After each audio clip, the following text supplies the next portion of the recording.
Become a CEO in Smartphone Inc. and then advance your company in Update 1.1.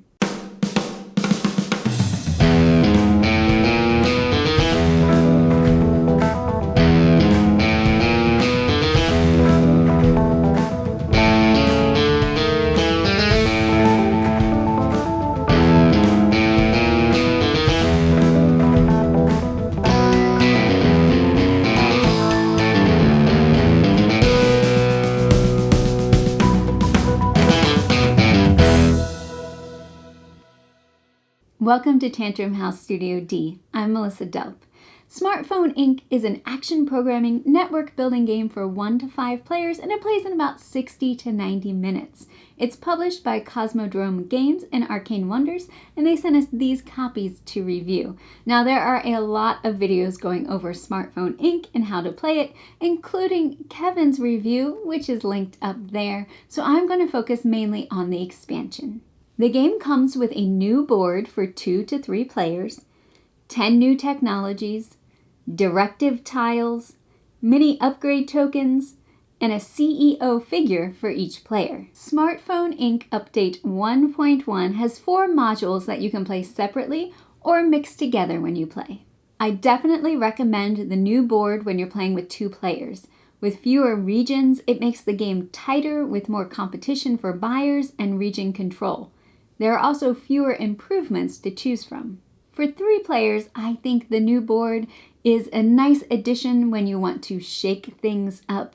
You're not going to use any of the retailer tiles, so it's all smartphone sales in all the regions. The directives module adds common goals to the game. Each player can try to achieve the goal, but only the first person to meet the requirements gains the tile and the victory points. Turn order will be really important with the directive tiles because the first person who achieves it is the one who gets that tile. There was one game when both Kevin and I could have achieved one of the directives in the same phase, but he was earlier in turn order, so he snatched it up. Now, one nice rule with the directives is that you can only achieve 1 per round, so you're not going to have that player who's first in turn order sweeping up a bunch of the directives in the same round. You might even have players who forgo taking a directive because they want one that they can get later in the round. The new technologies add some interesting variability to the game. Some really change up the board. This one lets you add a retailer tile to the board and then transition all the office markers to that tile. And this one lets you reserve certain buyers so only you can sell to them. Some of the other technologies make use of the new components in this expansion. This one gives you a mini improvement tile. You can use it during the planning phase like other improvement tiles, but if you don't use it, you don't get any benefit.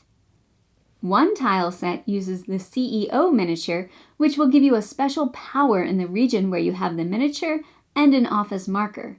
During the logistics truck phase, you can spend one of your progress markers to move your CEO to another region.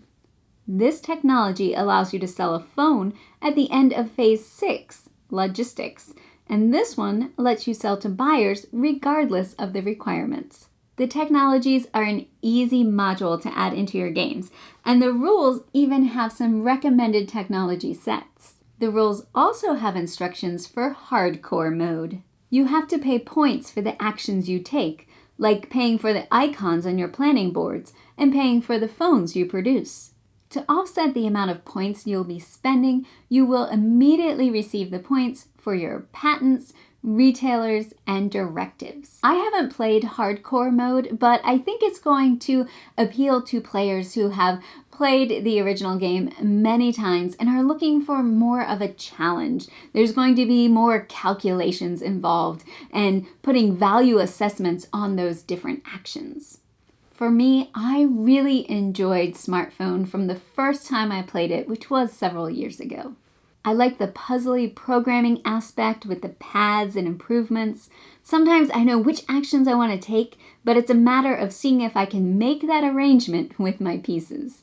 And there's a bit of trying to anticipate what the other players are going to do. Should I cut my prices and try to go first? Or can I raise my prices and still get the patents and the sales that I want? The Update 1.1 expansion adds more variety to these puzzly aspects, and I like the addition of the directives. In general, I usually like common goals in games, and I think these work well. If you like Smartphone Inc., I think this expansion is a good addition to the game. And if you usually play with 2 players, I think the new map is excellent and definitely worth getting. So let me know what you think. Have you played Smartphone? Do you enjoy playing it? And have you played with any of the expansion modules? Thanks for watching. Please like and subscribe.